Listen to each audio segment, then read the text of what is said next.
जय जगन्नाथ पिलामाने मु अभिप्सा welcome to science career पिलामाने आमर विज्ञान परीक्षा अच्छी एवं आम एमती कौन करवा ना जीव विज्ञान जो चैप्टर रही जमी आम पोषण शोषण रेचन हो गला से चार्टा चैप्टर को सर्ट रे रिविजन करा माने 10-15 मिनिट भितर आमर चैप्टर कौन देथिला से सब आमर भल से रिविजन हो। तो प्रथम आम आसवा आमर प्रथम चैप्टर पोषण को। तो आमर पोषण चैप्टर रे आम प्रथम पोषण डेफिनेशन पढ़ी से पोषण डेफिनेशन आम कौन पढ़ी पे खाद्य शक्ति आहरण और शरीर गठन पर उपादान संग्रह करने प्रक्रिया को आम पोषण बा न्यूट्रिशन कहते। तापर आम न्यूट्रिशन केते भाग विभक्त होता आम न्यूट्रिशन दी भाग भाग होता गोटे थिला स्वपोषी आ गोटे थिला परपोषी। तो ऑटोट्रोपिक बा स्वपोषी कौन क्या कहते जो माने निज खाद्य निज प्रस्तुत करते। एग्जांपल आम कौन पढ़ते आम एग्जांपल पढ़ते सबुज उद्भिद। सेमती परपोषी बा हेटेरोट्रोपिक रे आम क्या कहते जो अन्य उपरे निर्भर करती से यथा प्राणी और कबंग को आम हेटेरोट्रोपिक कहते। से मैंने कौन कौन को तीन प्रकार थिले से तीन प्रकार कौन कौन पिला माने हमर गोटे थिला हमर प्राणी समूह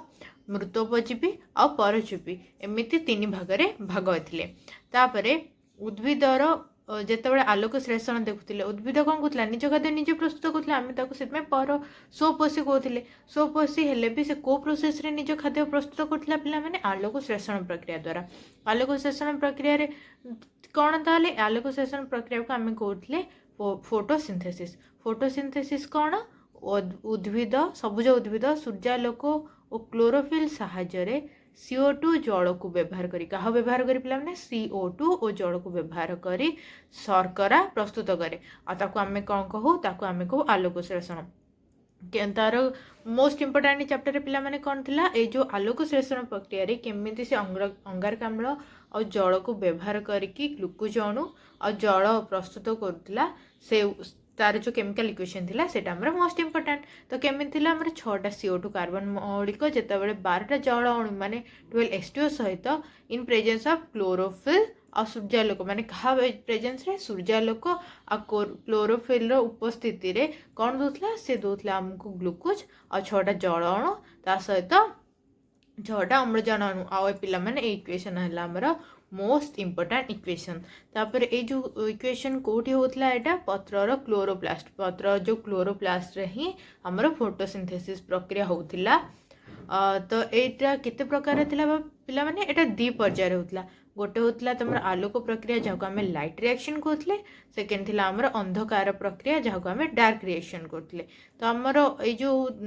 तार चित्र कौन देता बोला मैंने जोटा आम चैप्टर मोस्ट इम्पोर्टाट डायग्राम भी हो जाऊँगी यहाँ थिला आमर जो ए अंशटा थिला एटा कहते आम ऊपर एपिडर्मिस। तापर ये जो गोल गोल पोटोल भाया थिला आम कौन कहते आपको कहते पालिसेड मेसोफिल। तापर आमर आसुला ये क्लोरोप्लास्ट आ क्लोरोप्लास्ट ही आमर आलोक श्लेषण प्रक्रिया बा फोटोसिंथेसिस होउथिला। तापर थिला हमर तळ एपिडर्मिस आ एटा थिला हमर स्टोमाटा ये थिला हमर आलोक श्लेषण प्रक्रिया आम जोटा आम पोषण चैप्टर पढ़ते आ तापर आम से चैप्टर कौन पढ़ते मानवर पाचन तंत्र पर डाइजेस्टिव सिस्टम विषय पढ़ते। तो मनुष्यर डाइजेस्टिव सिस्टम को आम जब रे डायग्राम दर्शाए पिला माने देखा ठीक एमती माने प्रथम आरंभ कौटी पार्टी तापर जीव ग्रसनी ग्रसनी रू कौटी जीव निगल आम कहे ओसोफागस ओसोफागस से कौटी जीव पिला माने पाकस्थल जीव पाकस्थल क्षुद्रांत्र क्षुद्रांत्र बृहांत्र और तापर मलद्वार पहुँची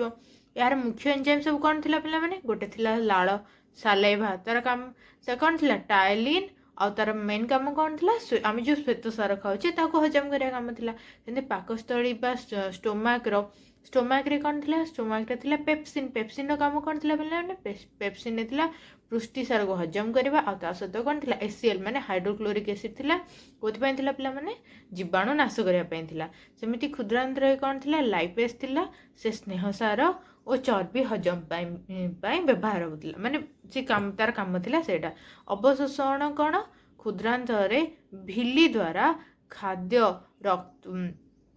रक्त को जाए ताको कौन कहते आम अवशोषण। तापर ये थिला पोषण बा प्रथम अध्याय एवं सेकेंड अध्याय जार ना कौन थिला शोषण बा रेस्पिरेशन तार मौलिक तथ्य सब कौन कौन थिला पिलामाने शोषणर परिभाषारू आम आरंभ करथिले। शोषण परिभाषा कौन थिला पिलामाने आमर अध्याय शोषण परिभाषा थिला कोष मध्य खाद्य र ग्लुकोज जारण घटी शक्ति मोचन हेबा प्रक्रिया को आम कौन कहते शोषण कहते। तो शोषण आमर केते प्रकार थिला शोषण आमर 2 प्रकार थिला कौन कौन गोटे थिला वायु उपजीवी शोषण ता कौन कहते आम एरोबिक रेस्पिरेशन। तो एरोबिक रेस्पिरेशन केते बढ़े अम्लजान उपस्थिति रे हुए आउ कौन हुए अधिक शक्ति मिले या तो ये गोटे मोस्ट इम्पोर्टाट पॉइंट कौन थी मन रखापी आम शक्ति मुद्रा क्या कहते एनर्जी करेन्सी कहते एटीपी को एटीपी थी आमर शक्ति मुद्रा एटा पिला माने आमर मोस्ट इम्पोर्टाट पॉइंट आसूला। ठीक सेमती वायु अपजीवी शोषण एनारोबिक रेस्पिरेशन कौट होता अम्लजान अनुपस्थित होता कौन होता है कम शक्ति मिलूला यथा कौट होता है ईस्ट रे बेसिकली होता। तापर कौन मांसपेशी विषय आम डिस्कस करते मांसपेशी यहाँ थी आम मांसपेशी तो कौन था अव्यवहार समय वायु अपजीवी शोषण होता कि जो मांसपेशी यूज होता एक्सरसाइज करूँ से कौन था वायु उपजीवी शोषण होता तो कौन होता अधिक आमको शक्ति मिलूला। सेमती शोषण प्रक्रियार समीकरण तो कौन देखी पे समीकरण मोस्ट इम्पोर्टाट होगी आसाला। तो आम कौन देखी जो आम पाखे ग्लुकोज थिला सी 6टा ऑक्सीजन अणु सहित मिसिकी 6टा कार्बन अणु 6टा जल अणु आ शक्ति बा एनर्जी करेन्सी आ एटीपी दौला। तो कौन था ये आम ग्लाइकोलाइसिस विषय पढ़ुले कौटी होता यहाँ कोष जीवक होता। सेमती साइटिक अम्ल चक्र विषय पढ़े यहाँ कौन होता यहाँ माइट्रोकंड्रिया माइट्रिस होता। सेमती लाइकेन परिवहन संस्था कौन होता यहाँ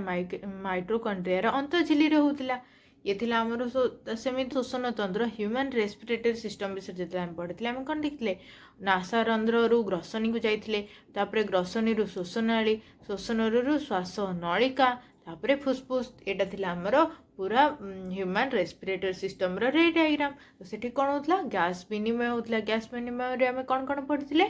फुसफुस वायु कोठरिका जहाँ को आम कौन कहे अलिवियोली रे अम्लजान रक्त को जाए और रक्त रु CO2 बाहर को बाहरी आसे यहाँ को कौन कहते आम या विसरण प्रक्रिया डिफ्यूजन प्रक्रिया हुए।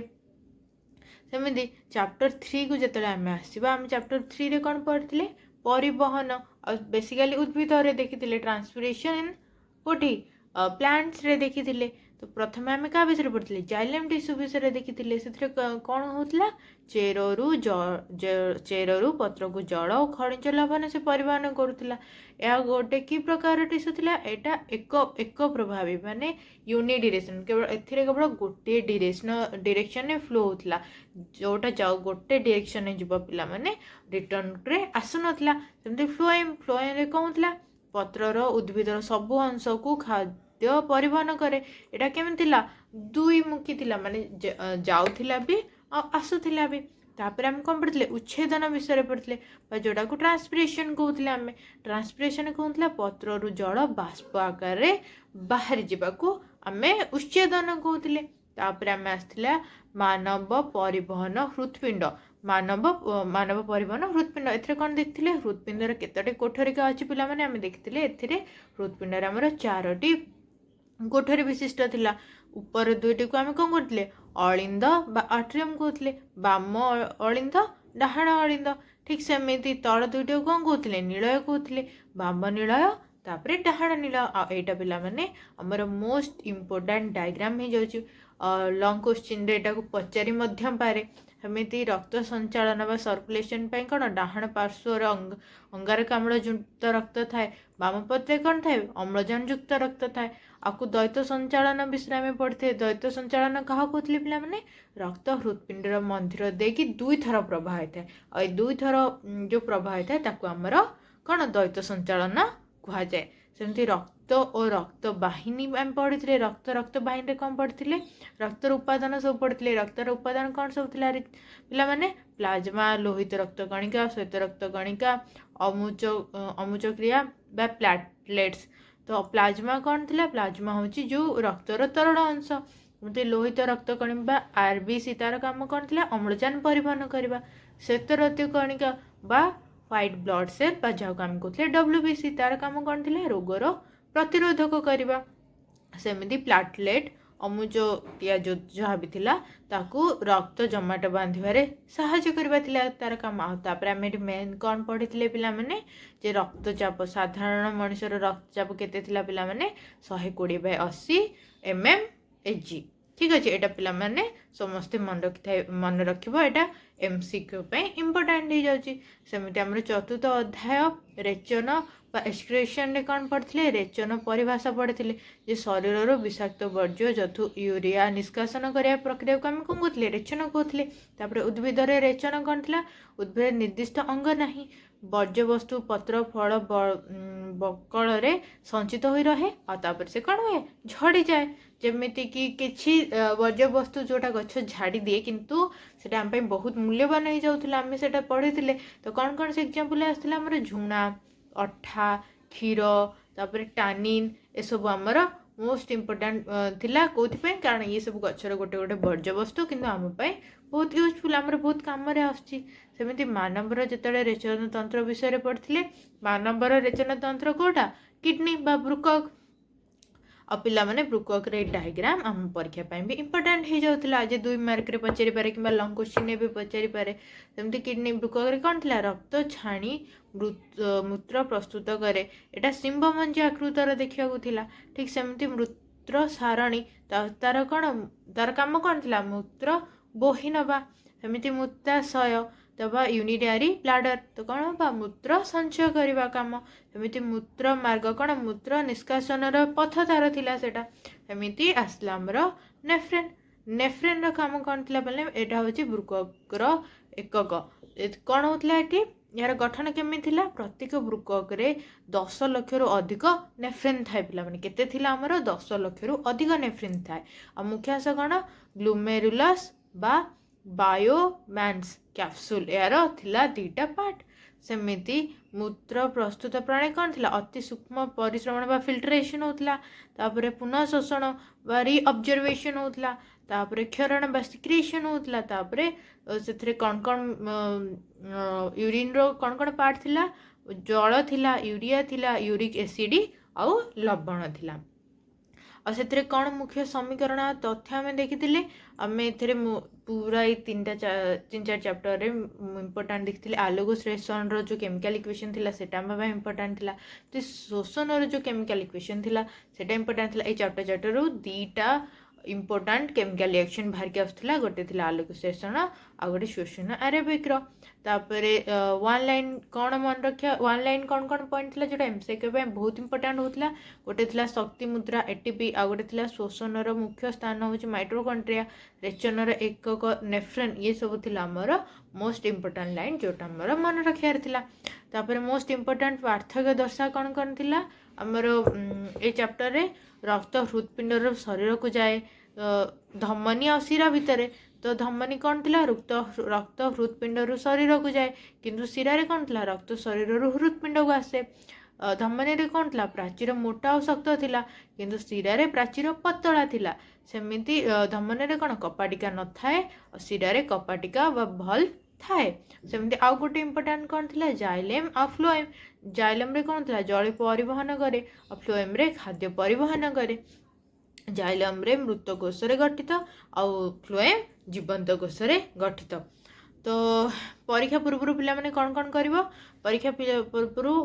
मोस्ट डेफिनेटली मानवर हृत्पिंड रो चित्र प्रैक्टिस करनबो नाफ्रेन रो गठन भलसे देखिनबो तापरे मानवर पाचन तंत्र फुसफुस और श्वासक्रिया विषय भी देखिनबो तापरे कौन सबुठु मन रखा तुम जरूरी रही जाउची एंजाइम गुड़िकार नाम तार कार्य तापरे धमनी शिरार पार्थक्य आलोक शोषण जो समीकरण रही पिला माने ए 2टा समीकरण भूल भी भूलबनी आ देख ये आमर चैप्टर रिविजन है एमती 10-10 मिनिट रे आमर पूरा